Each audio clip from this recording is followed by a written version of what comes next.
Bonjour, bonsoir, bienvenue dans la chaîne Émile Mukanya TV, dans l'émission En Bref, une émission d'une question et d'une réponse en bref.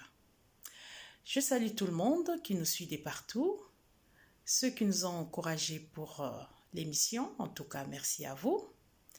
Abonnez-vous, vous qui n'êtes pas encore abonnés, cliquez dans la clochette de notification pour que vous soyez au courant en temps réel des vidéos qu'on poste. La question du jour est la suivante. Nous sommes chrétiens, l'alcool est interdit. Nous lisons dans l'Écriture sainte que notre Seigneur Jésus-Christ avait changé l'eau en vin dans les noces de Cana. Alors, dis-nous, frère Émile, de quel vin s'agit-il?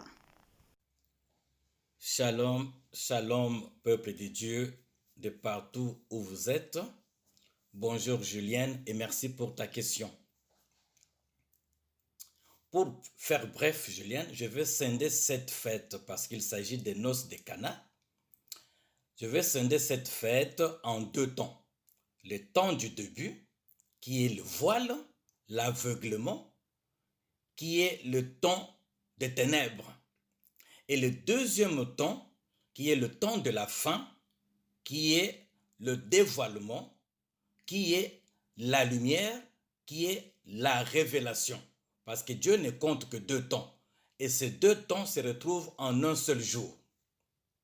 Maintenant, pour répondre à ta question, Julienne, nous allons prendre dans le livre de Jean 2, Jean chapitre 2, le verset 4, il y a l'Écriture nous dit, quand Marie, le vin, vient à finir, il est allé voir Jésus pour lui dire, il n'y a plus de vin.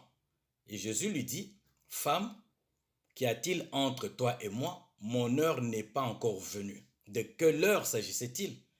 Jésus étant prophète, il nous prédisait qu'il y aura un moment où on allait l'arrêter et le sacrifier et son sang allait couler. Donc, comme nous savons, le vin vient du fruit, le raisin. Donc là, il a pris cette image pour nous dire que comme on presse le raisin afin de sortir le vin, lui aussi il sera pressé et son sang sortira. Voilà. Maintenant, bien-aimés, dans le livre de Psaume chapitre 104, le verset 15, la Bible dit que le vin rend le cœur de l'homme joyeux. Donc, le vin égaye le cœur de l'homme. Mais, aussi dans le livre de Éphésiens, chapitre 5, verset 18, la Bible dit que ne vous enivrez pas de vin, mais soyez plutôt remplis de l'Esprit. Soyez remplis du Saint-Esprit. C'est par là que nous comprenons que le vin n'est pas recommandé à nous, les chrétiens. La Bible nous recommande plutôt, la parole de Dieu nous recommande de nous remplir plutôt du Saint-Esprit. Donc, Jésus-Christ, dans le temps du début, il était présent à la fête, mais caché. Maintenant, pour changer de dispensation, il passe dans le deuxième temps où il apporte la lumière, donc la révélation. C'est par là que nous comprenons que le vin qu'il a apporté dans le deuxième partie, dans le deuxième temps, c'est l'esprit, son esprit. C'est l'esprit de Dieu qui a amené la lumière. C'est la révélation. C'est par là que nous comprenons que nous, chrétiens, nous ne pouvons pas prendre de vin, d'alcool. C'est interdit. Parce que même si tu prends une goutte, ton état change déjà. Mais on nous recommande plutôt d'être rempli du Saint-Esprit. Donc, c'est le Saint-Esprit qui nous rend ivres.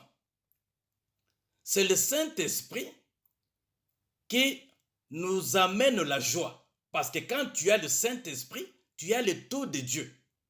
Voilà pourquoi le monde, quand il nous regarde, parler en langue, avoir des comportements différents, il trouve que nous sommes ivres. comme les disciples dans la chambre haute, quand ils attendaient le Saint-Esprit, la Bible dit que quand ils ont reçu le Saint-Esprit, ils ont parlé en langue.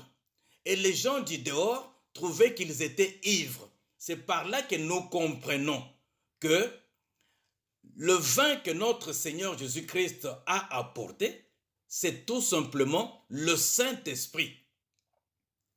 C'est tout simplement le Saint-Esprit. C'est celui-là même qui a changé le cours de temps.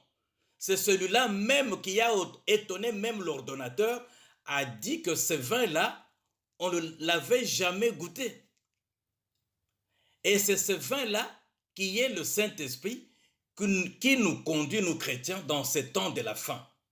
Voilà ce que je peux répondre rapidement, Julienne.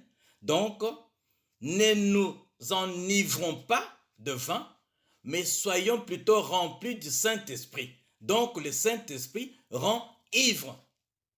Nous devenons joyeux et le monde trouve que nous devenons fous parce que nous avons un comportement différent. Que Dieu te bénisse, Julienne, et à la prochaine.